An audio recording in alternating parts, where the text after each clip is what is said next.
श्रोते हो नमस्कार. आज आपण ऐकूया अज्ञात लेखकाने लिहिलेली अखेर जमलं ही एकमेकांवर जीवापाड प्रेम करणाऱ्या प्रियकर प्रेयसीची कथा. अज्ञात लेखकाला त्याचं श्रेय देऊन कथा वाचायला घेते. स्कूटीची धडक लागून राजच्या हाताला दुखापत झाली. स्कूटी चालविणाऱ्या तरुणीने स्कूटी बाजूला लावली आणि तिच्या ओढणीने राजची जखम घट्ट बांधून रक्तस्राव थांबवला. बाजूच्याच क्लिनिकमध्ये तिने राजला नेले. डॉक्टर, यांना खूप लागले, पटकन बघा. तिने डॉक्टरांना विनवणी केली. ठीक आहे मॅम, मी बघते, तुम्ही थोडा वेळ बाहेर बसा, डॉक्टरांनी सांगितले. जखम फारशी खोल नव्हती. डॉक्टरांनी ड्रेसिंग करून एक इंजेक्शन दिले. आता बोलवा त्यांना, डॉक्टर म्हणाल्या. बाहेर कोणी नव्हतं हे बघून राज म्हणाला, त्या गेलेत. अशा कशा गेलेत? कोण आहेत त्या तुमच्या? डॉक्टरांनी विचारले. मी नाही ओळखत त्यांना. कसे शक्य आहे? अहो, त्यांच्या ओढणीने त्यांनी तुमची जखम बांधली. डॉक्टर, त्यांच्या स्कूटीने मला धडक दिली आणि म्हणूनच त्यांनी माझी जखम बांधून मला तुमच्याकडे आणले इतकेच, राज म्हणाला. 3 दिवस तुम्ही या गोळ्या घ्या. गोळ्या कुठे मिळतील? राजने विचारले. खरं तर इथे जवळपास 2-3 मेडिकल स्टोअर्स आहेत, परंतु ती आता बंद झाली असतील. तुम्हाला या गोळ्या इंदिरानगरमध्ये मिळतील. डॉक्टर, इंदिरानगर किती दूर आहे? मला इथली काहीच माहिती नाही.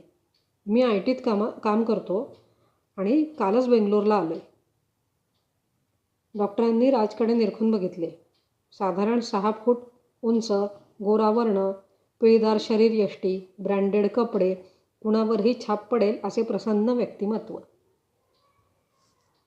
मी माझ्या जवळच्या गोळ्या देते म्हणत डॉक्टरांनी प्रिस्क्रिप्शनचा कागद परत घेत त्यांच्याकडील गोळ्या राजला दिल्या. डॉक्टर, तुमची फी आणि या गोळ्यांचे मिळून किती पैसे द्यायचे? राजने विचारले. तुम्ही आधी बरे व्हा, फीचे आपण नंतर बघू, असे म्हणणाऱ्या डॉक्टर नेहा खूपच सुंदर होत्या. गोरावर्ण, मध्यम उंची, सडपातळ शरीरयष्टी, खांद्यावर विसावणारे दाट मोकळे केस, घारे डोळे, डाव्या गालावर पडणारी मोहक खळी, अगदी अप्रतिम सौंदर्य.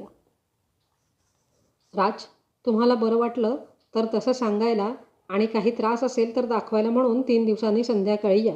मी 9 वाजेपर्यंत क्लिनिकमध्ये असते. मी तुमची वाट पाहीन. नक्की या. थँक्स डॉक्टर नेहा, असे म्हणत उठणाऱ्या राजची निघण्याची इच्छा होत नव्हती आणि नेहालाही राजने जावे असे वाटत नव्हते. दोघांनी एकमेकांची मने पहिल्या भेटीतच जिंकली होती. गुड नाईट, बाय म्हणताना एकमेकांचा धरलेला हात सोडायची किंवा सोडवायची दोघांचीही इच्छा होत नव्हती.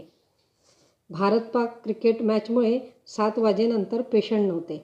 एरवी नेहाने क्लिनिक बंद केले असते, परंतु आज राज येणार होता. ती राजची आतुरतेने वाट पाहत होती. नेहाला गेले 3 दिवस 3 महिन्यांसारखे वाटले. 9, 9:30, अगदी 10 वाजले तरी राज आला नाही. शेवटी नाराजीनेच तिने क्लिनिक बंद केले. नेहा रोज राजची वाट पाहायची, पण त्यानंतर राज आलाच नाही. राजची अचानक झालेली भेट नेहासाठी स्वप्नवत ठरली. पहिल्याच भेटीत तिचे मन राजवर जडले होते. राजची प्रसन्न मुद्रा मनात घर करून बसली होती.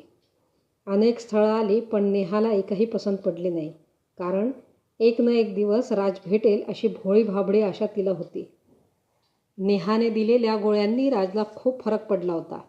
नेहाला भेटायची राजला देखील आतुरता होती, पण नियतीला ते मान्य नव्हते. राजच्या ऑफिसमधून मेसेज आला, या विकेंडला तुम्हाला अमेरिकेला जायचे आहे. राज लगबगीने घरी पुण्याला परतला. कशीबशी तयारी केली आणि अमेरिकेत पोचला. कितीही प्रयत्न केला तरी राजच्या मनातून नेहा जात नव्हती. मनात सारखे तिचेच विचार. काही दिवसांनी राजची रीनाशी ओळख झाली. दोघेही एकाच ऑफिसात आणि राहायला देखील एकाच सोसायटीत. रीना जितकी सुंदर तितकीच धीट बोलकी. राज रीनाची छान मैत्री जमली, पण तरीही राज नेहाला विसरला नव्हता. साधारणतः वर्षाने रीनाने लग्नाबद्दल राजला विचारले, परंतु राजने स्पष्टपणे नकार दिला. राजने कसलाही आडपडदा न ठेवता रीनाला नेहाबद्दल सांगितले. राज, मग तू नेहाला कॉन्टॅक्ट का करत नाहीस? रीनाने विचारले. रीना, कॉन्टॅक्ट करायला फोन नंबर लागतो, माझ्याकडे तो देखील नाही आहे, राज केविलवाणेपणे म्हणाला. रीनाने तिच्या बेंगलोरच्या एका मैत्रिणीला राजने सांगितलेल्या एरियात पाठवले, परंतु नेहाचा नंबर मिळाला नाही. तिने तेथील क्लिनिक बंद केले होते. ऑफिसमधील वेळ कामात निघून जायचा. संध्याकाळचा वेळ रीनाबरोबर गप्पा गोष्टीत करण्यात जायचा, पण रात्री नेहाच्या आठवणीने राजला झोप यायची नाही. कधी नेहा स्वप्नात यायची, तर कधी ती जवळ असल्याचा भास व्हायचा. बंगलोरहून पुण्याला परतण्याआधी नेहाला न भेटण्याचा त्याला सतत पश्चाताप होत होता. 2 वर्षांनी राज आणि रीना क्लायंट मीटिंगसाठी मुंबईला आलेत. संध्याकाळी गप्पा मारत आईस्क्रीम खात खात फिरत असताना रीना एका गंजलेल्या आणि अर्धवट तुटलेल्या खांबावर धडकली. राजने तिला जवळच्या क्लिनिकमध्ये नेले. "डॉक्टर प्लीज, रीनावर तातडीने उपचार करा," राज काकुळतीने म्हणाला. "काळजी करू नका, मी बघते. तुम्ही बाहेर बसा," तोंडावरील मास्क नीट करत डॉक्टर म्हणाल्या. जखम बरीच खोल होती. डॉक्टरांनी तातडीने टाके टाकले आणि इंजेक्शन दिले. "तुमचं लग्न झालंय का?" डॉक्टरांनी रीनाला विचारले. "नाही अजून. 2 महिन्यांनी आहे," रीना उत्तरली. "तुम्ही अगदी अनुरूप राजबिंडा आणि काळजी घेणारा जोडीदार मिळवला," डॉक्टर म्हणाल्या. "डॉक्टर, मला राजशी लग्न करायला आवडले असते, परंतु साहेबांचे हृदय आधीच कोणीतरी चोरले आहे." "कोण आहे ती भाग्यवान सुंदरी?" डॉक्टरांनी विचारले. 2 वर्षांपूर्वी त्याला बेंगलोरला भेटली होती. तुमच्याच प्रोफेशनमधली आहे. त्याला फक्त नाव माहिती आहे. तिचा फोन नंबरही त्याच्याकडे नाही. तिचा शोध घ्यायचा त्याने खूप प्रयत्न केला, परंतु तिने बेंगलोरमधील क्लिनिकची जागा बदलली. त्याला खात्री आहे की एक ना एक दिवस ती त्याला भेटेल आणि तो तिच्याशी लग्न करेल." "ठीक आहे, तुम्ही राजला आत बोलवा." डॉक्टरांनी प्रिस्क्रिप्शन देत औषधे कशी घ्यायची, टाके कधी काढायचे आणि काय काळजी घ्यायची याविषयी राजला सविस्तर सांगितले. "डॉक्टर, फी किती द्यायची?" राजने विचारले. "राज, तुम्हाला मागच्या वेळेची आणि आजची अशी दोन्ही वेळेची फी द्यायची आहे," असे म्हणताना डॉक्टरांनी चेहऱ्यावरील मास्क बाजूला केला. राज डॉक्टरांकडे एकटक बघत राहिला आणि विशेष म्हणजे ते समजूनही डॉक्टर काहीच बोलल्या नाहीत. "रीना, हीच माझी नेहा, जिला 2 वर्षांपूर्वी पहिल्या भेटीतच मी माझे हृदय दिले," म्हणत राजने नेहाला मिठीत घेतली. "राज, काय करतोस? अरे, हे क्लिनिक आहे आणि माझ्यासमोर माझी पेशंट बसलेली आहे," नेहा म्हणाली. "नेहा, मी पेशंट नाही, तर तुम्हा दोघांची मैत्रीण आहे," असे म्हणत रीनाने राज आणि नेहाला जवळ घेतले. "नेहा, 2 वर्षांपूर्वी तू राजवर उपचार केलेस, आज माझ्यावर उपचार केलेस. आज माझ्यामुळे तुम्हा दोघांचे 2 वर्ष लांबलेले दुखणे एका क्षणात बरे झाले. माझी फी म्हणून तुम्ही दोघांनी माझ्या लग्नाला यायचे.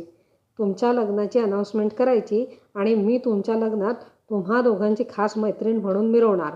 आहे कबूल?" राज आणि नेहाने टाळ्या वाजवत मोठ्या आनंदाने माना डोलवल्या. वृक्ष क्लिनिक अचानक चैतन्यमय झाले. बऱ्या झालेल्या असंख्य पेशंट्सचा आनंद अनुभवणाऱ्या क्लिनिकने आज डॉक्टर नेहाच्या चेहऱ्यावरील निखळ आनंद प्रथमच अनुभवला होता. "चला, छान सेलिब्रेट करूया," शांततेचा भंग करत रीना म्हणाली. श्रोतेहो, कथा आवडली असल्यास लाईक, कमेंट, शेअर आणि सबस्क्राईब करायला विसरू नका. धन्यवाद.